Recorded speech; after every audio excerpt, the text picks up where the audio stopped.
Sup YouTube, Captain Fox here, back again with another video, and today we are doing something a little bit different. And today we're doing a Star Wars what if. My first Star Wars what if and my first what if ever in history, okay? So we're doing a what if Batman was in Star Wars, and I know maybe somebody's done this before, somebody has done this before, but I'm doing it my way, okay? I'm gonna do it my way, because that's the fun of a what if, okay? You do it whatever the way you wanted it to go. So this is what if Batman was in Star Wars, and the first time we'll see Batman will be in the Phantom Menace. Now, Bruce Wayne is, on Coruscant, because, Coruscant is just, a place for rich people and politics and stuff. So when Batman catches word of what's going on Naboo, he gets into the suit, gets ready and goes to Naboo. But also, Qui-Gon Jinn and his apprentice, Obi-Wan Kenobi, are also on the way to Naboo, but to do negotiation talks. Now, things that happened in the first movie will pretty much play out the same way it did in the original, but just a little bit differently because, Batman's here. So Batman lands on Naboo and he runs into Obi-Wan Kenobi and his master Qui-Gon Jinn, and he tells them that he's a friend from Coruscant. They're not sure if they believe him at first until he starts saving them and, taking out droids. They have no choice to trust him, and maybe he's a potential ally. They go with him and, get the queen, and, the usual scene kind of happens, but, Batman's kind of kicking butt, he's taking out droids and stuff like that. They get on the ship, they're out of there, and, the usual thing happens. The ship gets damaged, and, they have to land on Tatooine. So, Batman ends up meeting Anakin Skywalker, the young Annie. And, the conversation kind of goes the same way, because Batman doesn't really acknowledge the kid that much. He's more focused on what Qui-Gon and Obi-Wan are doing, is trying to get spare parts, to repair the ship's hyperdrive system. While Padme and Anakin meet for the first time, the usual conversation, and Batman takes notice to the kid, while Qui-Gon also takes notice to the kid.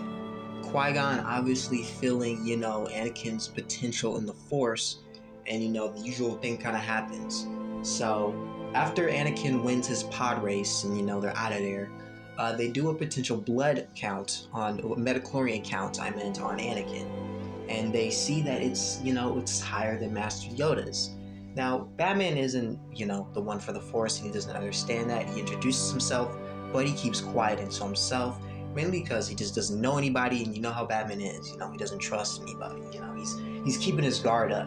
So Batman ends up hearing a conversation from Windu and Yoda that Senator Palpatine is becoming, Chancellor. Batman doesn't think nothing of it, but he does take it in consideration, considering it's someone from Naboo, and it's obviously someone trying to, save their planet. So, on their way back to Naboo, Batman gets ready, he gets prepared, and he has a little conversation with Annie. And he says, "Hey kid, I don't think you should be a part of this, because, they're in some pretty big work." And he tells Qui-Gon that he shouldn't be taking the kid with him.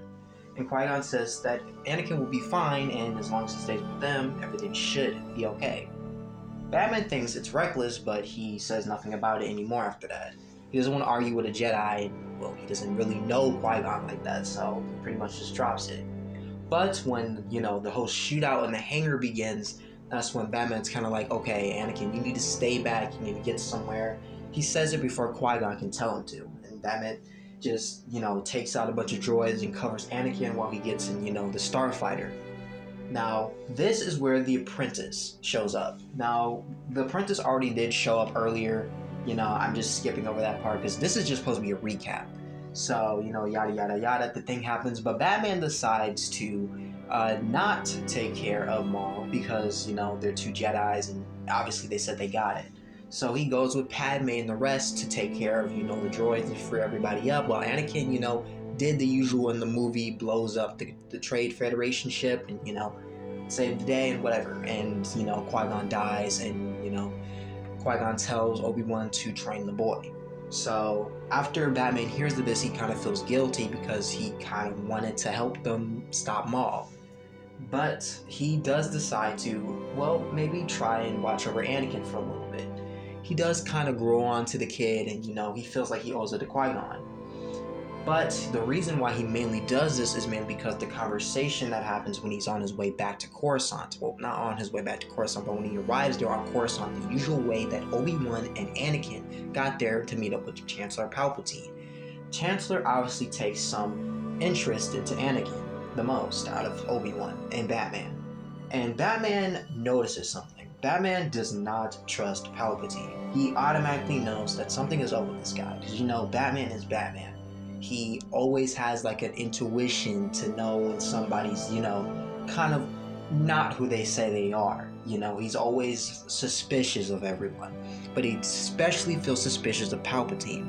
Definitely, for sure. And he decides maybe he shouldn't leave just yet, and he should watch over this kid for a little while, just for Qui-Gon. So while the training is going on, he does go back to Coruscant. Well, he is at Coruscant, but he does continue his usual crime fighting thing, because this is, Coruscant crime goes on. It's a big city. It's a literally city planet. It's a planet that's a literal city. So yeah, and he goes around doing his thing while keeping tabs on Anakin and Palpatine. See, he thinks that there's something going on with Palpatine and he wants to keep an eye on him. Palpatine, on the other hand, doesn't think anything about Batman. He just thinks that the guy was just here, to help out. And he doesn't think he's going to get in the way of his plans or anything for the future. Now, Batman, though, knows that Palpatine is up to no good and he keeps an eye on him. Now, in the Attack of the Clones, events take place. Batman is there for that, and he does keep an eye on Senator Amidala with Anakin. Well, actually, scratch that. Anakin does his usual thing while Batman goes to Kamino with Obi-Wan. Batman goes to Kamino with Obi-Wan to do some investigation, and he finds out about the army and whatever. Yada, yada, yada. The same thing takes place. Anakin loses his hand, but this time Batman shows up with Master Yoda, and Batman does dodge a few shots from Dooku, and he does get some punches in, but it doesn't really do anything, and Dooku just kind of shrugs it off. And Batman literally almost gets chopped up, but he gets out the way, throwing a smoke bomb and a few, his usual stuff, batarangs and stuff like that. So, Revenge of the Sith comes around, right? Well, actually, no, this is during the Clone Wars. This is where the Clone Wars begins, and Batman is on an investigation. See, Clone Trooper 5s, of course, we all know what happened with that. Clone Trooper 5s discovered the inhibitor chips. He went on a rampage and pretty much tried to kill the Chancellor when he told him the truth about it. So Batman ends up finding this out, and he hears about it, and he goes to investigate. Now, Batman has been suspicious of Chancellor Palpatine from the beginning, and when he hears the truth from 5s, he's automatically convinced. He thinks that there's something definitely going on here, and why wouldn't Chancellor Palpatine ever tell the Jedi about the inhibitor chips? It was obviously strange. Everything about the clones and their creation was strange, and he even knew that the Jedi had suspicions that the Sith could have possibly made the clone army for them. It was a strong possibility, and Anakin, on the other hand, was searching for 5s as well. It was happening the same way that it usually, it did in the original. And, obviously Commander Fox shows up and, almost ends up shooting 5s, but Batman is there, remember? And Batman stops it from killing 5s. He gets in the way and his armor protects him from the blast. Now, a fight ensues and Batman has no choice but to take down the clones and get 5s out of there. Well, Captain Rex and Anakin are trapped in the ray shield, and they end up getting shot out of the ray shield and start pursuing Batman in 5s. Batman ends up getting away with 5s, and they escape to Kamino to get evidence. But unfortunately, Anakin informs the Chancellor of this, and Chancellor Palpatine is ticked. He knows that Batman can become a huge problem. Batman has been working with the Jedi for a while now, and he knows the threat he poses. He knows that he's not to be underestimated. He's seen him through the Clone Wars fights, and he knows that Batman is a good detective. If he gets a hold of the information he needs, he knows he can blow his whole plan wide open to the Jedi and to the Senate and to the Republic. His plan for domination would be destroyed, and the Sith would never rise to power. But Palpatine has a plan. He calls out Count Dooku to go to Kamino and take care of Batman in 5s. Kamino is, the place of, the clones where they're created and stuff like that. and that's where Dooku goes to. Now, Anakin has no idea where they're going to because, he didn't. Batman and Fives didn't openly disclose this information. They got found out, and the fight ensued. But Anakin does eventually assume that it had to be Kamino, because where else would they go to get this information that Fives claims? Now, Anakin, of course, he doesn't believe it, because, Chancellor's his good friend. He's not going to buy that. He's not going to believe Fives, even though he really should. Like, literally, the Chancellor has been suspicious. Like, come on. It kind of bothers me, the fact that he really did not see anything wrong with the Chancellor. It just didn't make sense. So, at some point, they get to Kamino, right? Batman and Fives. And Batman starts investigating when he feels something strange. Now, Batman is not using the Force. He doesn't use the Force at all, but he's always been able to detect when they're being watched, or when he's being watched specifically by an opponent. Now, he turns around real sharply and notices a red blade coming at him as he dodges at the same time, closing in on him. Batman gets back with Fives and tells him to run and get the information that he needs, and he'll take care of this, and out steps Dooku. Dooku laughs at Batman and says, "How can you defeat me?" Well, Batman just says, "You'll see." And Batman just, gives this man the biggest fight of his life. He literally throws smoke bombs everywhere. I mean, he can't really beat Duke, but he can throw him off his game and keep him distracted long enough. Now, Batman lays in some pretty gnarly hits. He's getting punches and kicks in, while Dooku, on the other hand, is trying to use the Force to restrain him, but Batman keeps throwing so many batarangs and smoke bombs that it's throwing Dooku off course. And Dooku's trying to swing at him, but, keeps missing. Now, with Fives getting the information, he gets Fives and gets out of there. Now, Dooku has utterly failed, and when he gives in, when he, does a hologram call to Darth Sidious and tells him that he failed, Darth Sidious chokes him through the, the hologram, but doesn't kill him and tells him to fix his mistake, and says if he doesn't, he'll just have to do it himself. Now, Palpatine is worried deeply, or more specifically, Darth Sidious is worried deeply. He's worried that Batman is going to destroy everything, considering he's now got information. He can't let Anakin or anyone know about this yet. He still has plans for Anakin to turn to the dark side. Now, Batman, on the other hand, is keeping tabs on Anakin and Palpatine. Of course, he's been doing that. He decides he needs to tell this information to Anakin. Maybe this can sway him into believing Fives' story. Now, he goes to Anakin and eventually finds him and says, "Listen, we don't have to fight. I just need you to listen to me." Anakin, on the other hand, is offensive and tells Batman that he needs to surrender and he's a criminal for even aiding Fives to escape and doing all this, and he needs to face justice alongside him. Now, Batman, on the other hand, is not doing this. He knows what would happen if he does. Palpatine would have him killed, and everything that they've been fighting for will be complete waste and loss. Now, Batman has no choice but to subdue Anakin. He throws an electric battery at him, and it instantly hits Anakin. Now, Anakin would have dodged it if he wasn't distracted by Fives. Fives had appeared from behind him and tried to get him to listen, but he knew Anakin was not going to listen, so he gave Batman the side eye, and Batman threw the batarang, and, Anakin was knocked out. Now, when Anakin wakes up, Batman reveals everything to him, telling him all the information about the inhibitor chips and the order contingencies within them.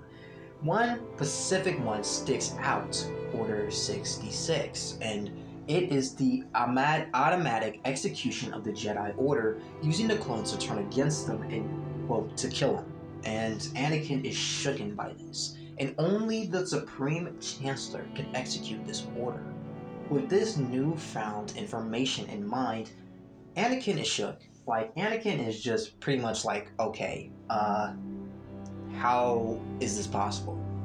Batman is just like, on the other hand, well, your friend Palpatine isn't as great as you think he is. Batman, on the other hand, is still thinking to himself, how is he going to get Palpatine with this? Even if he does, Palpatine could spin this in his favor. Palpatine, of course, is the Supreme Chancellor, and even with this information, it really wouldn't be enough to accuse him of anything. It will point him out to being a liar and probably suspicious by the Jedi, but it wouldn't really prove any treasonous thing at all. So he has to get more information. And he tells Anakin to just keep an eye out and just hide Fives for the moment. He'll just have to hide Fives for, well, the rest of the war until they can figure this out. So Batman takes Fives into hiding while Anakin goes back to being normal, but with this newfound information about Palpatine being involved with Order 66, his trust is completely gone for the Chancellor. Like, at this point, he's like, I'm done. I want nothing to do with him. He's a scumbag. So, but Anakin has to keep an act up. He has to stay stoic, and he can't, he can't slip up, and he can't let his anger get to him, otherwise he can mess up Batman's plan. Because Batman has a plan for this. He knows that Palpatine will eventually execute this order, but when and why would he execute this order is the question. Now, Batman eventually suspects that Palpatine could be Darth Sidious. He suspects that he could be the Sith Lord. Now, the Jedi have been, in the recent months, been suspecting him of this. Now, Batman, on the other hand, is in investigation in the industrial sector in Coruscant, looking through evidence with, well, the Jedi, until Coruscant is under attack. Now, this is the start of Revenge of the Sith. Anakin and Obi-Wan are called back to Coruscant immediately while Ahsoka goes to Mandalore to capture Maul. Now, the events play out exactly the same, but Batman is on the ground to rescue the Chancellor. Batman goes over to try to protect the Chancellor, but he gets outsmarted by General Grievous and taken down a little bit easier than he thought. Batman is not really prepared for General Grievous, considering they never had a confrontation with each other. He doesn't know how to handle him. So, when the Chancellor gets taken, Batman is automatically thinking to himself, okay, I need to get the Chancellor and figure this out afterwards. Now, he still has his suspicions about Palpatine, but he has to put those suspicions aside to protect the Chancellor of the Republic. Now, as he's going up in the air to get him, he sees Anakin's starfighter and Obi-Wan's starfighter entering the hangar. Now, the hangar doors are closed now because they had entered. Batman has to find another way in.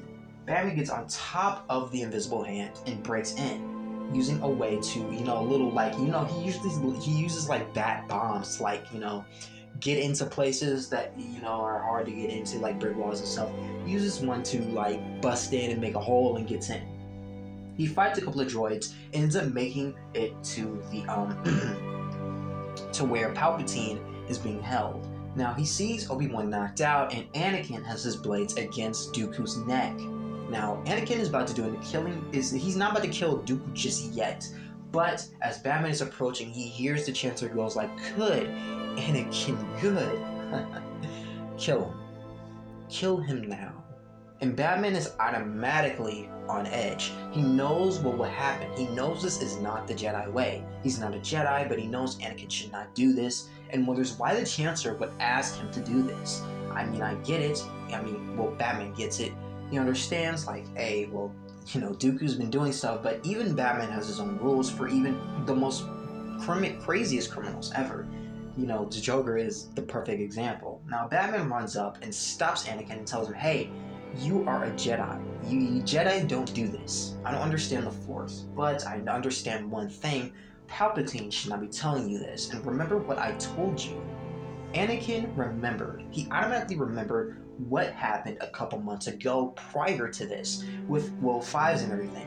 And he looks at Palpatine with an almost disgusted look and puts his lightsabers away and arrests Dooku. Now, Palpatine, on the other hand, is enraged by this. He doesn't want Dooku alive. He wants Dooku dead because Dooku could just spill the beans.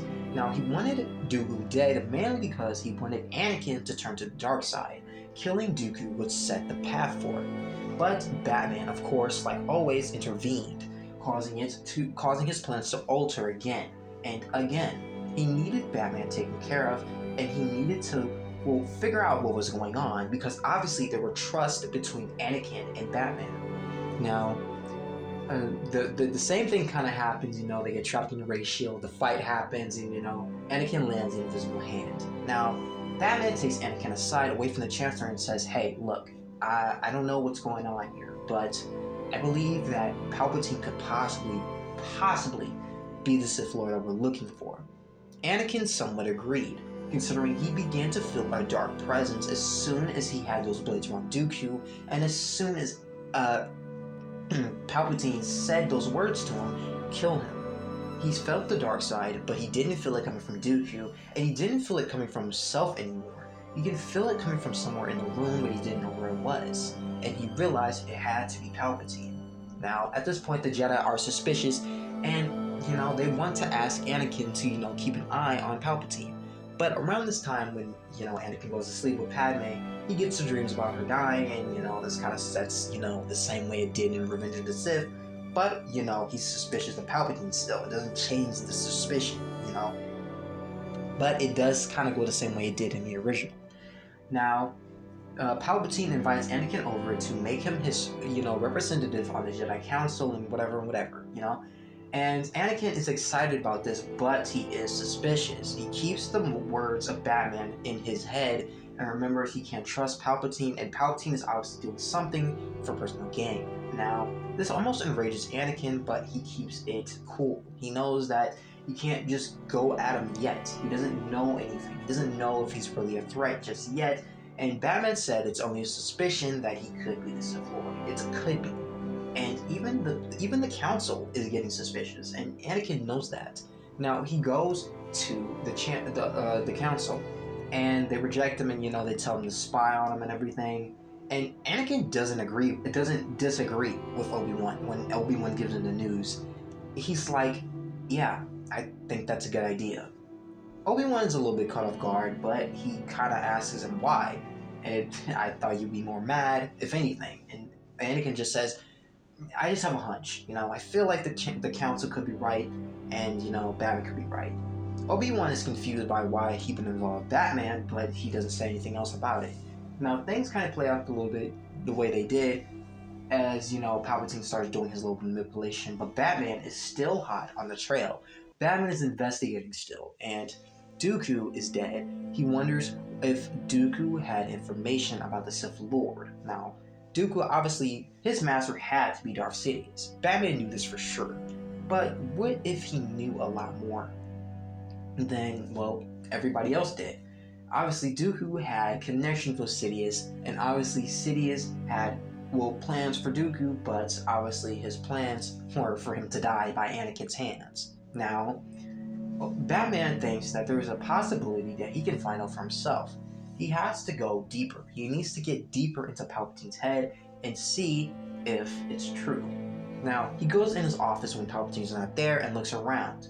Now, he also has the technology to look through things. Now, he sees Palpatine's statues, right? And he looks around and he sees it. He sees something in one of them, and he sees an object in what appears to be a lightsaber. Now, as Batman is getting ready to, open it, because he knows it's a lightsaber, and why would Palpatine have this in here, Palpatine walks in and says, hello, Batman. What a pleasure to see you. What is it that you need? Batman turns around real sharply and just gives him, nothing. I was just here for Anakin. Batman is on edge. He knows now Palpatine is the Sith Lord. He knows that he can expose him, but he can't fight him here. He knows that he's overpowered. He can't beat him. Batman knows he cannot stop Sidious. He can't do it. He knows he could probably put up a fight, but he's not prepared. He's not like Superman, He can't just get kryptonite and, yada, yada, yada, This is a Sith Lord without weaknesses. So he has to pretty much say, thank you, and he gets out of there. Batman is, pretty freaked out. But he keeps it stoic and, he doesn't show it, but, he's freaked out about it. But he has to tell the council. Now, Palpatine on the other hand can sense Batman in the Force and senses turmoil and confusion, and he can sense something else. He can sense a realization and truth. He can sense that Batman has discovered something crucial, and Palpatine cannot allow this. So Palpatine decides, better yet, to just execute Order 66. Hey, I know this story getting wild, but come on, bro.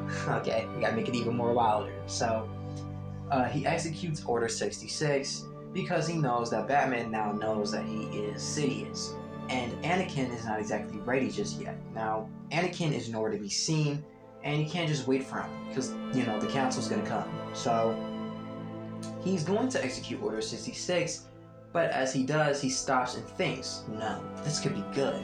This could be good to have the council come here because they can make it look like he can make it look like he's being attacked. I mean, he has to. I mean, it's still a chance. He has to make it look like the council made a move on him. So when the council goes in to arrest him, the same thing plays out, but Anakin doesn't show up. Batman keeps Anakin where he is. He keeps him in the council chambers. He tells Anakin, look, Palpatine has been behind everything, and it's a strong possibility he could be also behind your dreams. Now, Batman knows nothing that much about the Force, but he thinks it could be a possibility. I mean, the timing of these dreams on his way, in his time being back on Coruscant was suspicious to Batman, and well, yeah, pretty much that. Now, the reason why Anakin would tell Batman about his dreams is because Batman's a trusted friend, and he keeps secrets, and he even revealed his identity that he was Bruce Wayne to, well, of course, Anakin. Now, Anakin is the only one on the council who knows about Bruce Wayne being Batman. Palpatine doesn't know that yet. Now, he tells Anakin, look, I think we should probably go over there and see what's going on. Maybe you should see for yourself and see what's happening. Now, Anakin and Batman rush over there to hopefully stop Mace Windu from killing Palpatine because, well, the killing Palpatine really wouldn't look good. It really wouldn't. Like, even if it was for the sake of the galaxy, the Senate's not going to see it that way because that's the Supreme Chancellor and that's committing treason. So without a proper cause, it's looking more like they just murdered the Chancellor without any evidence. Now, Batman and Anakin arrive there and see what's going on. Batman tells Anakin, look, stay back. Anakin stays back, and he looks kind of sadly because he wonders if Palpatine can save his wife somehow. But he stays back and, listens to Batman because Palpatine he hasn't actually said he could save Padme because they didn't get that conversation. So Batman goes up to Palpatine and says, your time is up. You're getting arrested and you're going to serve time for this. Batman has been hard at work. He discovered evidence even knowing where the lightsaber is. So he presents it to the Senate, and the Senate deems Palpatine guilty for his crimes. He's placed in in prison, and spend life in prison, and pretty much that. Batman is, well, he's I guess, how would Batman be rewarded by this? I guess he will be thanked by the Senate and everything, and Anakin will also be thanked by the Senate, and Mace will be thanked by the Senate. But the three Jedi died. Three Jedi died. Three Jedi Masters died trying to do the right thing, and Anakin and Batman ensured that, and Mace won. So Anakin would have his normal life, and Batman would continue protecting Coruscant in the streets below, while Ahsoka would bring back Maul from Mandalore, and Ahsoka would join back. She would join back to the Jedi Order. So there would be peace throughout the galaxy, and everything would go back to the way it was, and even better now. And that is the what if for this. This is my first what if, so sorry if it's like really not making all that sense to you, because this is my first what if, so I'm sorry. But hope you guys enjoyed this what if. You guys start that bell and tell me which more what ifs you want. I'm gonna make a poll about what type of what ifs you want, and God bless.